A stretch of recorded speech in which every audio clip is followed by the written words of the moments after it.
Hey guys, what's up? It's Umbruhh here, and today I'm going to be making a new commentary about Final Fantasy XIV.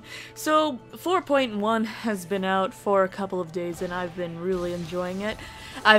So many stuff has come out recently, like the new event for Overwatch, the Halloween event, the 4.1 patch for Final Fantasy XIV. I know I should have been making videos about it, but sorry, I got sidetracked.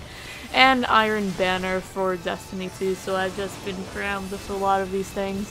But anyways, I'm back again, and I want to talk about something kind of disturbing that I saw. And that is the possibility that the developers of Final Fantasy XIV has stated that the game could go free to play if enough people allow it. And that kind of scares me, because I do not want this game to be free to play at all. And I'll tell you guys why right now. So, the problem with these free to play MMOs, I don't want Final Fantasy XIV to be free to play because, I mean, at the moment it's buy to play and it uses a subscription based game, so you buy A Realm Reborn and then its expansions Heaven's Ward and Stormblood, while you also pay around $15 a month for your subscription, although I live in Canada, so I actually pay $20 a month, although I bought the 3-month subscription. But anyways, that's not important. It's good that you have to buy the game and pay subscription, because it gives the developers money to continue pumping out content. And this is one of the few games left with a MMO subscription that earns its subscription. Like, most MMOs don't have that anymore, like Star Wars, The Old Republic, Guild Wars 2, ESO, etc, etc. I don't know if Black Desert Online has one, but like World of Warcraft and Final Fantasy XIV are like the only two like really big MMOs that still use subscriptions, although Final Fantasy XIV really earns it because they add content extremely frequently. Like, they add content, new patches like every 3 months, giving players like lots of content to look forward to and to play. Like, they add a lot of content when a patch drops, and even then they add like small mini content in between. Like, they didn't release all the stuff planned for 4.1, but they are adding some more goodies in the future in like 4.15, I think. I'm not sure what it'll be called. But if this game does go free to play, then we'll be seeing updates a lot less frequently.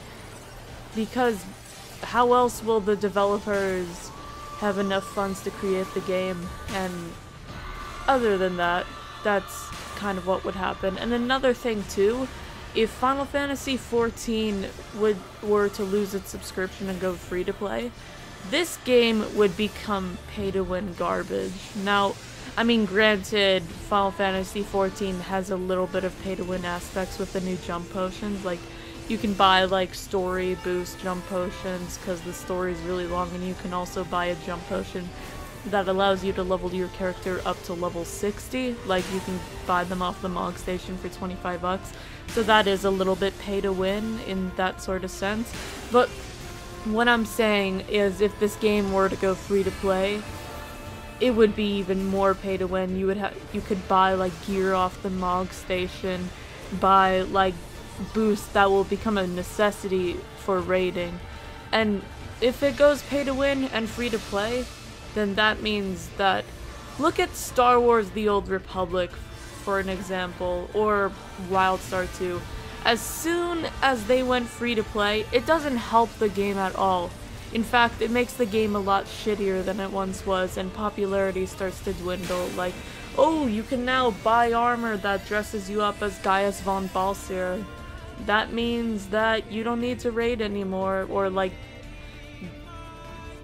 you know, level up and get the gear you want to, so you can raid and get the even better gear in the raid. Now you can just buy gears and you're all good to do the savage raids. And if you buy these food potions that increase your attributes, then you don't have to like actually do anything and you're all set. So that's kind of what I don't like about that if this went free to play. Star Wars, The Old Republic, and WildStar did that when they went free to play. They added armor with adaptive stats. Like, they added so many pay-to-win aspects. And, like, what they did for Star Wars The Old Republic, they still retained the subscription, but free to play is, like, insufferably restrictive.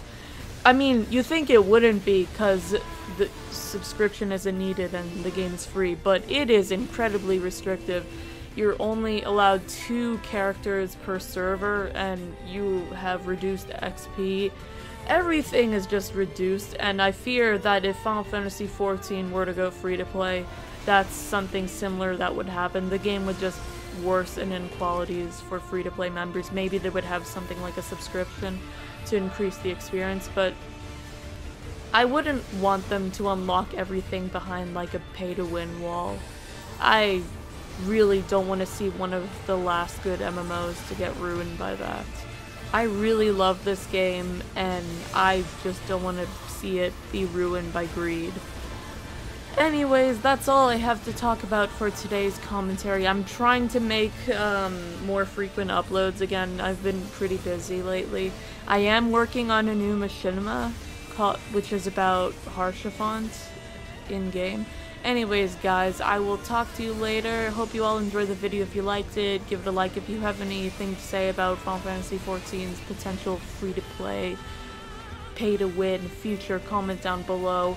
Subscribe if you want to see more Final Fantasy XIV content. I make gameplay vids, commentaries, and machinimas.